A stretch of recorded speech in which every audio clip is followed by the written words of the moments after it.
I watched from the marble foyer, my heels clicking against the polished floor, as Marla descended the grand staircase like she owned the damn house. Her laugh floated like glitter, light, fake, sparkly enough to distract but never quite real. Caleb's family adored her.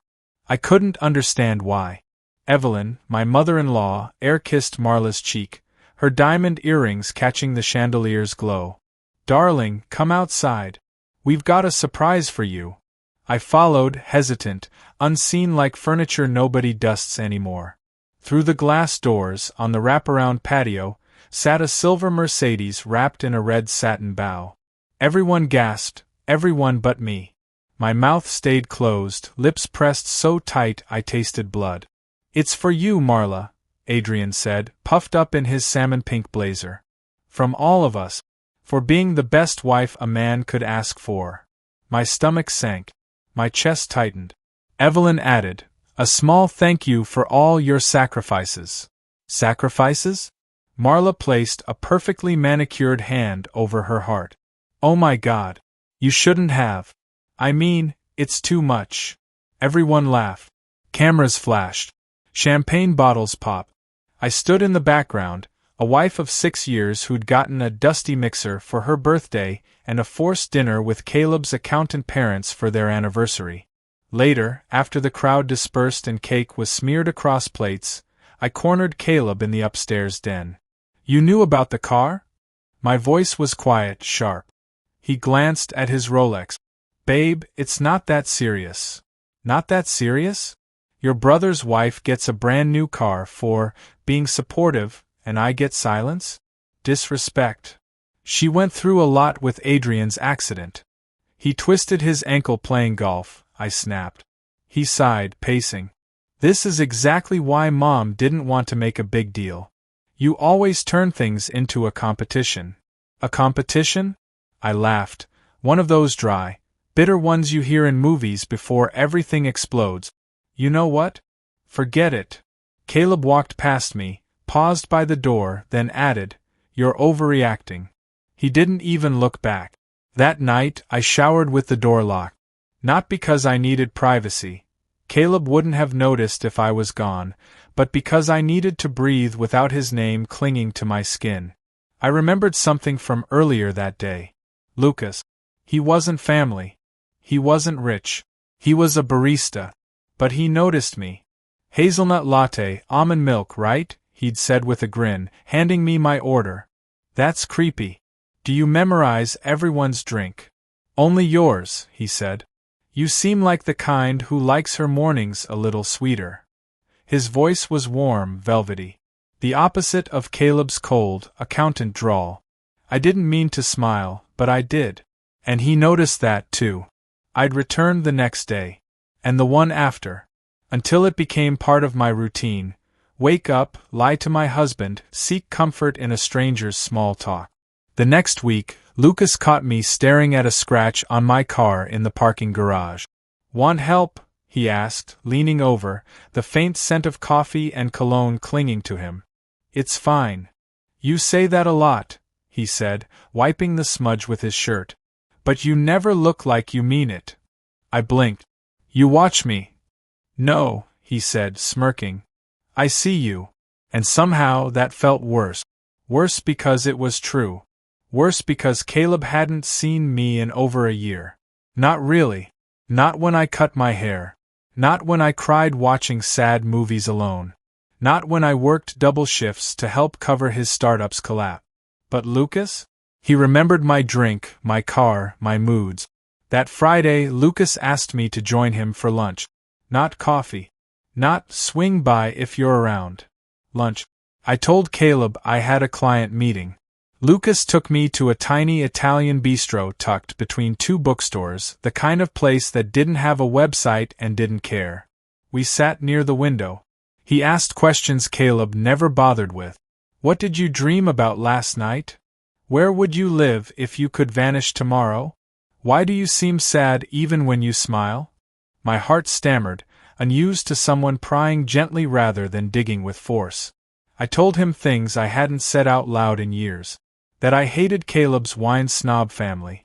that I felt like a ghost in my own marriage, that I wanted to be kissed, not pecked like a chore.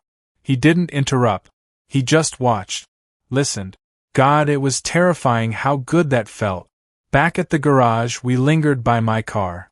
Silence stretched long and slow. Then, suddenly, his hand brushed mine. I didn't move. Not because I didn't want to, but because I wanted it too much. I shouldn't, he murmured. But you want to? He nodded. I leaned in first. It wasn't fireworks. It was fire. Slow. Dangerous. Consuming. A kiss that tasted like rebellion and regret at the same time. When we broke apart, his lips hovered near mine. You should go. I know. But you won't. He was right. At home, Caleb sat in his usual spot, scrolling through investment blogs. You're late, he mumbled. Traffic, I replied. He didn't look up. I watched him for a long moment. The way his brow furrowed at charts. The way his lips never curled into anything soft. The way his love had grown more mechanical than human. I thought of Lucas's hands. I thought of that kiss. I thought of the damn Mercedes Marla now drove with her perfect teeth and perfect lies. Something inside me cracked. Quietly. Cleanly. It didn't even hurt. Not yet. Lucas didn't call the next day. He didn't text. No coy glances from behind the espresso machine. Just nothing. I told myself it was better that way. The kiss had been a mistake, a glitch in my judgment. A fluke caused by too many feelings and not enough attention. A little storm in a coffee-scented afternoon. But the lie tasted like honey, sweet and slow, clinging to the back of my throat every time I swallowed. By Tuesday I cracked. I wandered into the cafe, pretending to browse the pastry case. Lucas wasn't there. Instead, some college kid with shaky hands fumbled my name on the cup. I stared at the drink, then tossed it in the trash untouched. Coward. As I turned to leave, a familiar voice called behind me. Looking for someone? I froze. Lucas stood near the side entrance, sleeves rolled, expression unreadable. Needed caffeine, I lied. Needed me, he corrected. I didn't deny it. He jerked his head toward the alley behind the shop. I followed. The alley smelled like old bread and car exhaust. Still, I felt my pulse quicken. I freaked out, he said, voice low. That kiss wasn't nothing. That's the problem. I blinked. So you ran. Yeah. You don't strike me as the running type. He laughed bitterly. You don't strike me as the cheating type. That stung. I didn't plan for this. Neither did I. The silence between us pulsed, thick with everything we couldn't say. Tell me to stop, he whispered, stepping close. I didn't. So he kissed me again. Harder. Deeper. Rougher. Not gentle like before. This kiss had teeth. It said, "You're mine now," even if it only lasted a minute. After that, we were no longer careful. We found excuses. Little lies that grew legs and walked into every room with me. Bookstore meetups. Late-night drives. Coffee breaks that stretched into stolen hours in hotel rooms with blinds drawn and phones on silent. Lucas made me feel like art again. Like something worth staring at. He kissed my shoulder like it held secrets, touched me like I was made of velvet and storms. Meanwhile, Caleb kept talking about stocks and supplements and eating cleaner this month. He never noticed the bite marks, the perfume I didn't wear for him, the smile I couldn't fully hide. But Evelyn noticed. At Sunday brunch, she leaned in over mimosas and murmured, "You seem restless, dear." I shrugged. New vitamins. Her eyes narrowed like a hawk circling a wounded mouse. Across the table, Marla laughed too loudly at something Adrian said. She wore Gucci sunglasses indoors. The keys to her new car dangled from her wrist like a trophy. I hated her. I hated that she won. But I hated myself more for needing Lucas just to feel even. One night, Lucas took me to his apartment. Small, messy, full of mismatched furniture and books with dog-eared corners. Nothing like the clean, catalog-perfect home I shared with Caleb. He cooked actual food. He made pasta, poured red wine, played music that sounded like heartbreak and desire woven together. Halfway through dinner, I asked the question, "Why me?" He stared at his fork. "Because you look like someone who forgot what it's like to be wanted." I laughed. Then I cried. He held me like I wouldn't shatter, kissed my neck until the tears dried. That night we didn't rush. No panting, no urgency. Just mouths learning curves, hands memorizing paths. When I woke in his bed, tangled in sheets that smelled like him, I knew I'd passed a point I couldn't return from. I was no longer just cheating. I was somewhere else. Somewhere I liked better. The cracks started to show at home. Caleb noticed when I didn't flinch during our monthly missionary attempt. When I didn't bother to fake moans. When I started sleeping on the edge of the bed like I was halfway gone already. "You okay?" he asked one morning, pouring coffee without looking up. "Sure. You've been different." "Different how?" He hesitated. "Lighter. But also distant." I said nothing. What was there to say? That another man's fingerprints were still fresh on my hips? That I imagined Lucas every time I closed my eyes? That his family had treated me like lint and I was finally brushing myself clean? Instead, I smiled. Maybe I'm just tired. He bought me vitamins. One night, Lucas and I parked near the cliffs outside town. The ocean roared below. The wind slapped our cheek. He handed me a flask.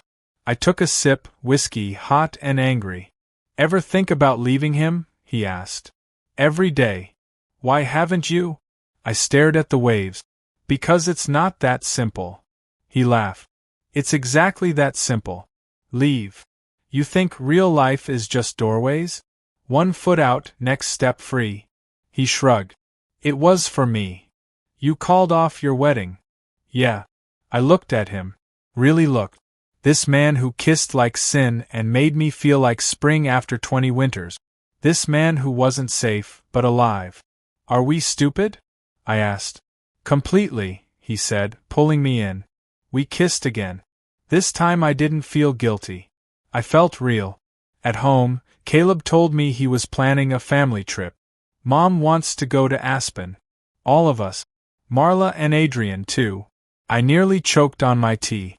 "Aspen? Yeah. She thinks we need bonding time." I laughed. "She thinks Marla needs another opportunity to model winter coats." Caleb didn't smile. He said, "You don't like her." I met his eyes. "Do you?" He blinked. "What's that supposed to mean?" I stood. "It means I'm tired of pretending." Then I walked away. He didn't follow. That night Lucas texted, "I love you." 3 words. No emojis. Just sharp truth. I stared at my screen until my eyes blurred. Then, slowly, I typed back, "I think I do too." But I didn't press send. Not yet. Not until I knew what I was really willing to give up. I never sent the message. Not because I didn't mean it, but because once you speak something like that out loud you can't take it back. Not, "I love you." Not when it doesn't belong to the person you're married to. Lucas didn't press. He didn't ask why I ghosted him for 2 days. He just showed up at our spot Wednesday night, sitting on the hood of his car, tossing pebbles into the darkness like patience was part of his DNA. "You good?" he asked as I slid beside him. "No." He nodded. Still showed up though. I leaned into his shoulder. We didn't kiss. Didn't need to. The silence between us buzzed with everything words couldn't carry. "I think Caleb suspects something," I whispered. Lucas lit a cigarette, offered it. I shook my head. "You think he'll care?" he asked, voice low. "I don't know," I said honestly. "He might just be more embarrassed than hurt." Lucas flicked ash into the wind. "Sometimes I wish he'd find out.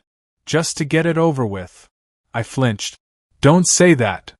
But part of me didn't disagree. Evelyn called that Friday with her icy voice dipped in fake sweetness. "Darling, we're hosting a dinner this weekend. Small. Just family. You and Caleb must come." Translation: dress up, show up, shut up. I didn't want to go. But Caleb insisted. "It'll look weird if we don't," he said. ironing his shirt like we were going on a date, not into the lion's den. We pulled into the Harris estate around 7. Everything looked perfect. Manicured lawn, glowing lanterns, expensive wine glasses on white linen. Marla greeted us at the door wearing a dress I'd seen on a model in Vogue. Adrian's arm hung possessively around her waist.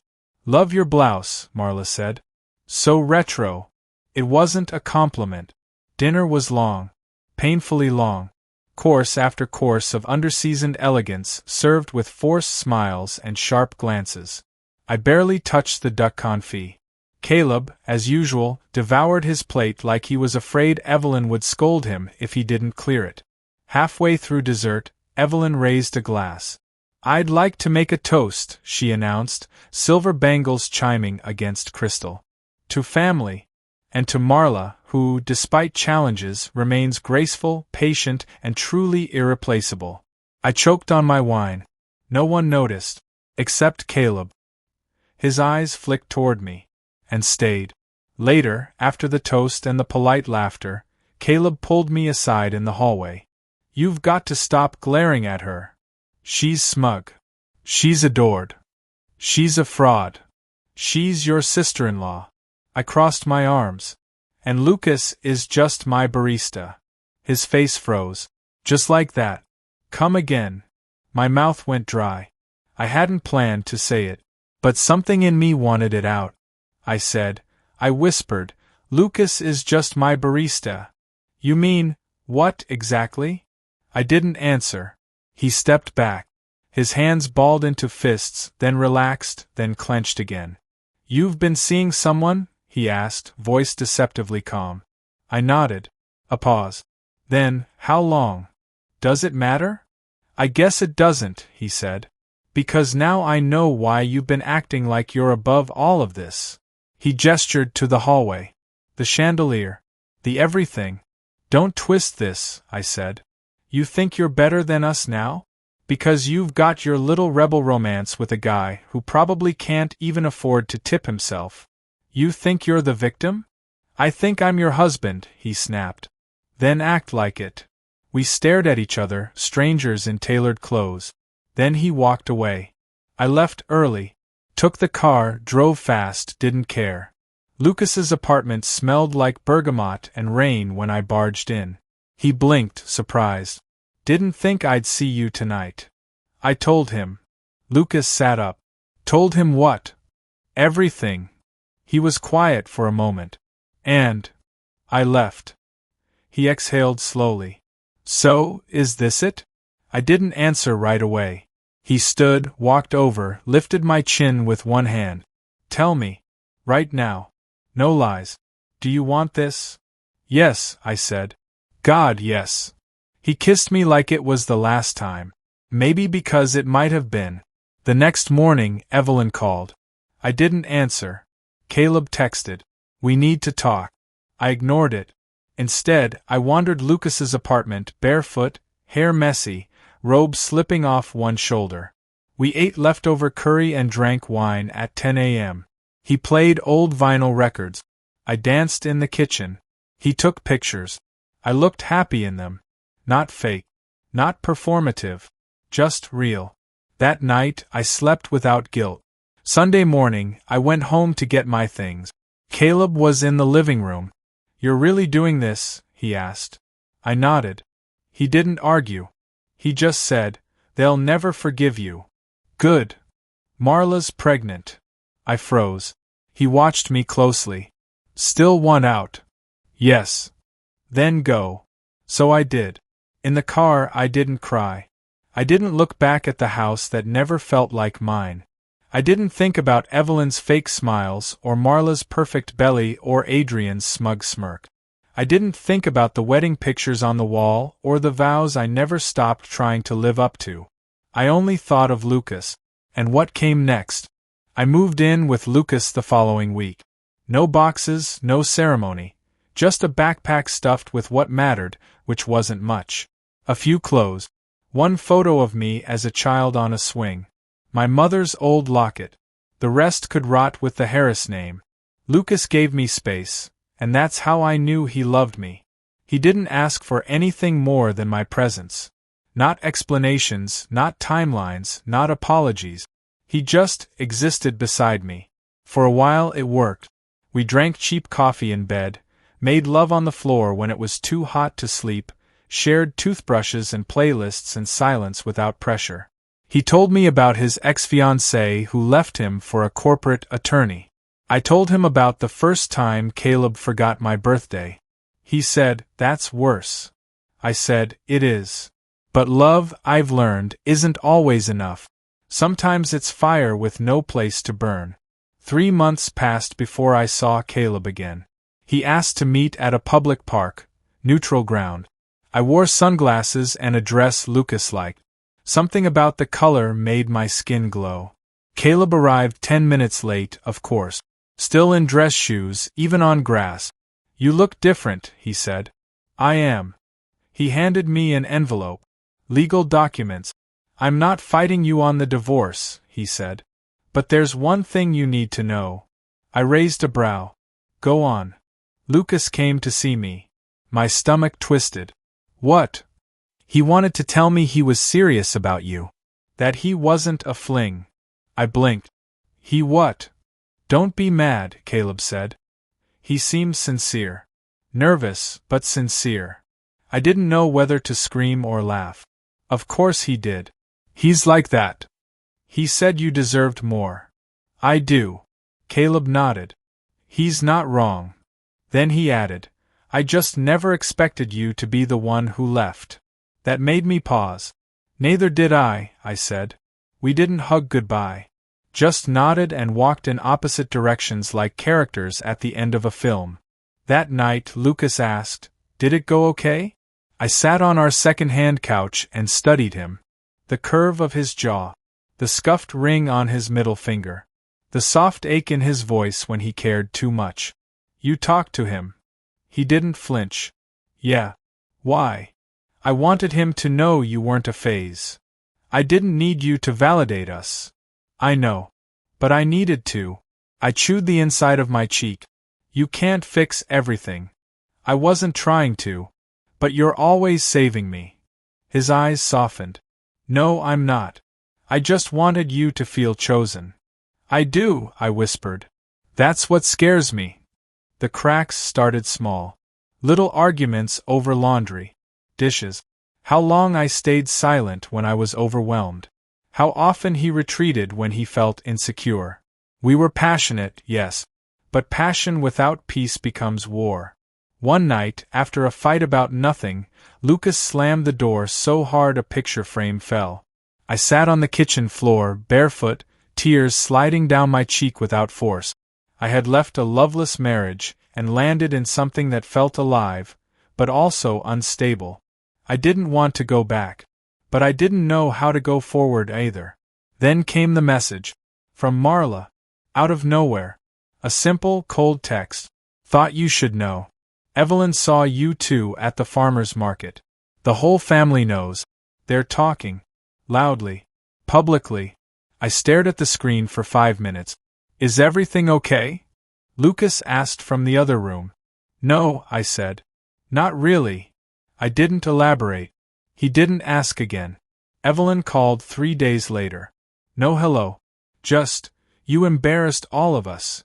I smiled. "You've embarrassed me for years. You'll never be part of this family again." "Thank God." She hung up. I poured myself a glass of wine and toasted to it. Then I cried. Because I wasn't just severing ties. I was burning an entire world I had once tried to belong to.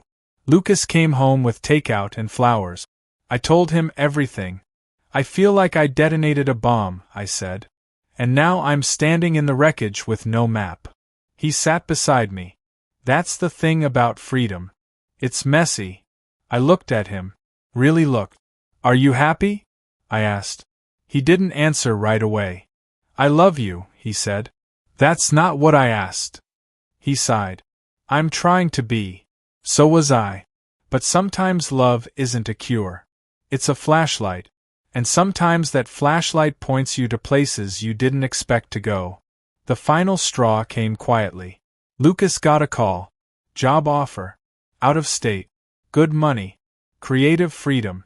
He looked at me like a question. I want you to come with me, he said. And I didn't know what to say. Run again. I whispered. This isn't running, he said. But it felt like it. And suddenly I saw it all so clearly. The entire loop. Me leaving one world, only to be pulled into another where I didn't fully belong. I needed to stand still. For once. So I kissed him. And I said no. We hugged goodbye in the parking lot of our favorite diner. He held my face, kissed my forehead, whispered, "You saved me." I said, "No. We saved each other." Then he left. And I was alone. But not broken. Not ashamed. Not lost. Just finally mine. I got a small apartment downtown. Started painting again. Sold a few pieces. Went to therapy. Took long walks. Laughed alone. Loved alone. And somewhere in all that quiet, I remembered who I was before I became anyone's anything. Sometimes people ask about Caleb. He remarried. Someone from his firm. Bland, polished, efficient. They look good on paper. Sometimes people ask about Lucas. We text sometimes. A picture. A song. A memory. But we both know that love, while real, wasn't forever. It was a season. A necessary storm. A fever that burned the rot away. And me? I'm still learning. Still unlearning. Still choosing myself every morning. No bow-tied cars. No empty dinners. No more pretending. Just truth. Raw, imperfect, complicated truth. And that, finally, is enough.